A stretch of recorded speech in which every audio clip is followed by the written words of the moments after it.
کیا آپ جانتے ہیں کہ آج سے تقریباً 60 برس پہلے پاکستان کے سرکاری دورے کے دوران امریکی نائب صدر لنڈن بی جانسن نے ایک غریب اونٹ والے بشیر احمد ساربان کو دوست بنا لیا تھا اور پھر اس کو امریکہ کی 15 روزہ سیر بھی کروائی۔ بعد میں جانسن 5 برس امریکہ کے صدر بھی رہے۔ کہانی کچھ یوں ہے کہ 20 مئی سن 1961 کو امریکہ کے اس وقت کے نائب صدر لنڈن بی جانسن پاکستان کے دورے پر کراچی پہنچے تھے۔ ان کا قافلہ شارع فیصل پر ہوائی اڈے سے ایوان صدر کی طرف رواں دواں تھا۔ سڑک کے اطراف ان کا خیر مقدم کرنے والی عوام کا ہجوم تھا۔ جانسن نے تمام سفارتی اور حفاظتی آداب بالائے طاق رکھتے ہوئے کئی بار راستے میں اپنی گاڑی روکی اور گاڑی سے اتر کر لوگوں سے ہاتھ ملایا اور خوش خلقی سے باتیں کی۔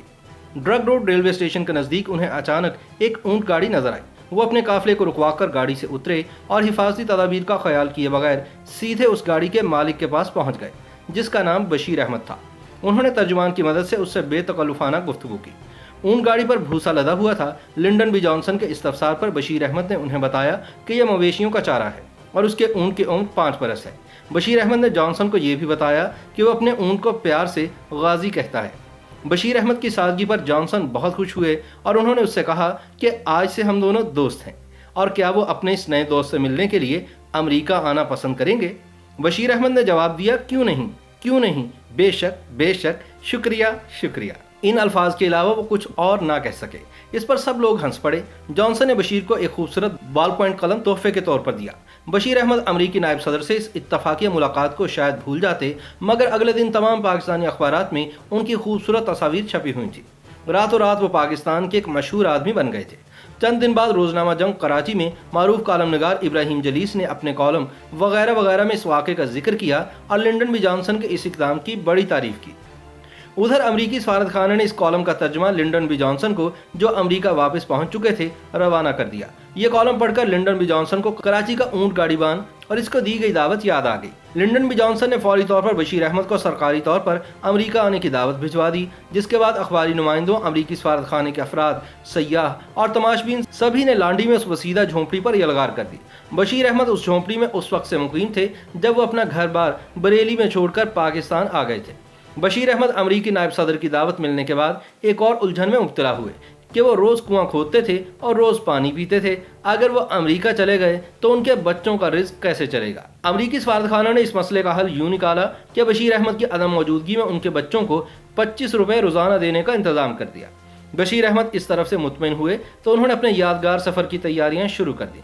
ادھر امریکی ذرائع ابلاغ میں جب یہ خبر عام ہوئی تو ریڈرز ڈائجسٹ نے امریکہ میں بشیر احمد کا میزبان بننے کی پیشکش کر دی اور یوں پاسپورٹ اور ویزے کے مراحل سے گزرنے کے بعد 14 اکتوبر سن 1961 کو بشیر احمد امریکہ کے سفر پر روانہ ہو گئے۔ سفر پر روانگی سے قبل حکومت پاکستان نے بشیر احمد کے ملبوسات پر خصوصی توجہ دی اور انہیں 3 شیروانیاں اور ایک جناح کیپ تحفے میں پیش کی تاکہ وہ امریکہ پہنچ کر ایک باوقار پاکستانی کی طرح نظر آئے۔ حکومت نے لنڈن بی جانسن کو پیش کرنے کے لیے کچھ تحائف بھی بشیر احمد کے حوالے کیے۔ بشیر احمد جب امریکہ کے لیے روانہ ہوئے تو انہیں امریکی سفیر ولیم این راؤٹر بنفس نفیس ہوائی جہاز کی سیڑھیوں تک چھوڑنے کے لیے آئے۔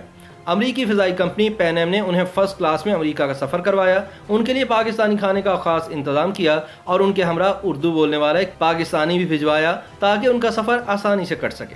بشیر احمد اونٹ گاڑی بان، جسے اب بشیر ساربان کہا جانے لگا تھا، لندن سے ہوتے ہوئے امریکہ پہنچے۔ لندن اور نیو یارک دونوں مقامات پر بشیر ساربان کو سرکاری مہمان کا پروٹوکول دیا گیا۔ امریکہ میں ان کا استقبال کرنے والوں میں امریکہ میں پاکستان کے سفیر عزیز احمد بھی شامل تھے۔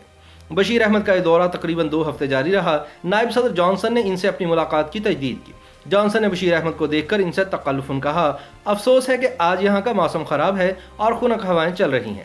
بشیر احمد نے ترجمان کی مدد سے نہایت کرینے سے جواب دیا، جب تک لوگوں کے دلوں میں جذبات کی گرمی ہے، سرد ہواؤں سے کچھ نہیں ہوتا۔ بشیر احمد کو نیو یارک میں والڈورف اسٹوریا ہوٹل میں ٹھہرایا گیا اور انہیں اقوام متحدہ کے صدر دفاتر اور امپائر اسٹیٹ بلڈنگ کی سیر بھی کروائی گئی۔ ان کی ملاقات امریکہ کے ایک اور سابق صدر ہیری ایس ٹرومین سے بھی کروائی گئی، جو بشیر احمد سے مل کر بہت خوش ہوئے۔ امریکی ذرائع ابلاغ کو جب بشیر ساربان کی آمد کی خبر ملی تو وہ اسے ایک دلچسپ واقعہ سمجھے۔ انہوں نے اپنے فقاہیہ کالم نگاروں کو بشیر ساربان کے دورے کی کوریج کے لیے مخصوص کر دیا، مگر اس دوران بشیر ساربان نے، جو بالکل بھی پڑھے لکھے نہیں تھے، اپنی ذہانت سے بھرپور باتوں سے امریکی ذرائع ابلاغ کو بڑا متاثر کیا۔ ابراہیم لنکن کی یادگار پر بشیر احمد نے کہا کہ جب کوئی شخص اپنے ملک کے لیے جان قربان کر دیتا ہے اور ملک اس کی خدمات کو سراہتا ہے تو ایک ایسی ہی یادگار بنا دی جاتی ہے جو